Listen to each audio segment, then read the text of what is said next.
Hát elbocsátlak még egyszer, utolszor. Végtelenül, kimondhatatlanul, halálosan szeretném magát még egyszer látni egy pár pillanatra.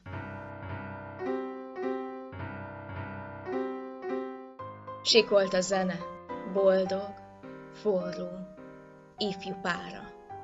Rettentve néznek egy fekete párra. Nem tudom ma már milyennek kellene lennem. Azt hiszem, itt a baj.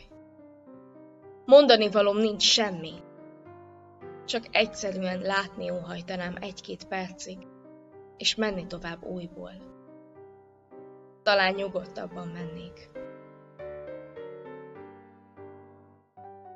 Elhal a zene a végteremben, s mi bús csöndben belépünk. Táncba kezdünk, és sírva, dideregve, rebbennek szét a boldog mátkapárok.